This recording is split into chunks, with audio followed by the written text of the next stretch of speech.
Welcome back, focused learners, to The Explainer. Today, we are unpacking a truly fascinating story that gets right to the heart of how we interact with the clock. We're going to explore a dual-track case study of twin brothers to really illustrate the deep and honestly often misunderstood connection between time management, procrastination, and what we all casually call luck. If you've ever felt like there just aren't enough hours in the day, or kind of wondered why some folks seem to just breeze through their workloads while others are constantly scrambling, well, this breakdown is absolutely for you. Okay, let's dive into this. I want you to really reflect on something for a second. Have you ever blamed bad luck for a missed deadline or a really poor result? I mean, we've all been there, right? It's Sunday afternoon, you have a massive task looming for Monday, but hey, the couch is super comfortable, the TV's right there, and you tell yourself, I have plenty of time. And then, bam, Monday morning hits, everything falls apart, and it is just so easy to say the universe was against you. But is it really the universe, or is it our own habits? Section 1. Two brothers, two mindsets. So, we're looking at twin brothers, Sonu and Monu. They live in the exact same house with their parents, Mohit and Seema. They have the exact same 24 hours in their day, but as his quote brilliantly points out, their thoughts and habits are completely different. They might look identical on the outside, but their internal operating systems, total opposites. It's a classic battle of human psychology. One operates on structure and proactive effort, while the other runs entirely on impulse. Just look at their mornings. Sonu wakes up early on his day off, takes a nice bath, and immediately sits down on the couch to study. It's calm, it's structured, it's highly intentional. Now contrast that with Monu. He also wakes up early, but he immediately bolts out the door to play bat ball with his friends. He bursts back into the house completely drenched in sweat, demands breakfast right that second, complains that his mom won't let him rest on a holiday, and actively refuses to bathe or study. It's totally chaotic, it's reactive, and it sets a wildly different tone for the rest of the day. Which brings us to Section 2, the Sunday dilemma. Let's move to and see how this builds as the clock ticks down. Keep in mind both boys have an impending Hindi class test on Monday, plus an English project due in 2 days. In the morning, while Sonu is already knocking out his Hindi test prep, Monu is just negotiating. He tells his mom he has the whole day to study, basically pushing his responsibilities into this vaguely defined future.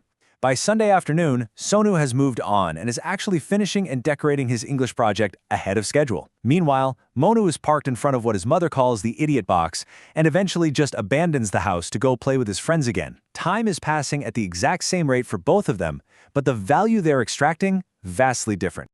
Now, before this day completely unravels, their dad, Mohit, steps in to set a clear baseline before leaving for the day. He gives them 3 very specific pieces of advice. First, segment your life, work, eat, and play sports on time. Second, do not postpone work, or you're going to repent later. And third, utilizing time properly is just the fundamental requirement for moving ahead in life.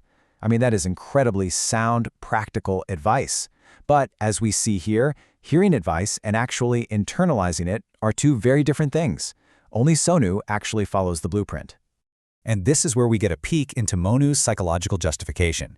When his mom, Seema, warns him that his marks are going to drop if he doesn't study, he just brushes her off. He literally says, as far as marks are concerned, it is up to luck whether it is good or bad. This is such a fascinating mechanism, right? By tossing his future academic performance up to some uncontrollable, mysterious force called luck, Monu is actively detaching his own current effort from the outcome. It's a mental trick that completely absolves him of the responsibility to do the work right now. Let's head into Section 3, consequences and excuses. So, the sun sets, the weekend ends, and reality hits on Monday morning. The tangible results of their completely opposite time management strategies are fully on display. Sonu, he experiences immense relief. He secures good marks on his Hindi test, his English project is totally done and decorated, and he is entirely stress-free. Monu, on the other hand, experiences an absolute cascade of failures. He gets bad marks, gets a severe upbraiding from his teacher, his project is totally unfinished, and his mom reprimands him heavily for always lagging behind. Again, they both started Sunday with the exact same 24 hours. The only difference was how they decided to spend them. So the crucial point is captured perfectly right here.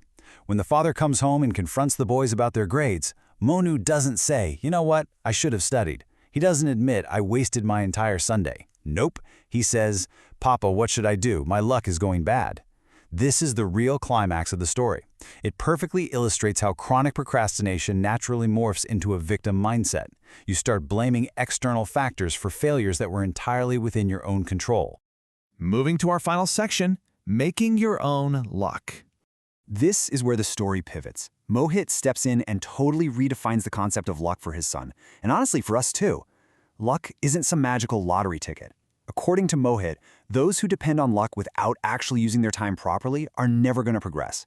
Instead, luck is something we are taught to make ourselves. And how do we do that? Through the proactive, proper utilization of our time. Sonu didn't get good grades because the universe liked him more. He got good grades because he applied his time effectively. He literally manufactured his own positive outcome. And the beauty here is that the story ends on a massive note of growth. Hearing this undeniable truth from his dad, Monu finally experiences a real shift in his mindset. He takes accountability. He promises, "From today onwards, I will follow the time so that you can be proud of me." That is a massive takeaway for anyone watching.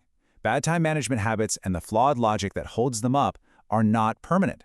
Once you recognize that you are the one in control of your time, you can unlearn procrastination and start acting with real purpose. So, that wraps up our explainer for today. I want to leave you with one final, absolutely vital question to chew on. Are you just waiting around for your luck to change, or are you actually putting in the time to make your own? Because time is literally the one resource we all share equally, but how we manage it defines the entire trajectory of our lives. Don't be the person waiting for a lucky break while the clock runs out, Take control of your time, build your structure, and start making your own luck today. Thank you so much for joining me, and keep learning.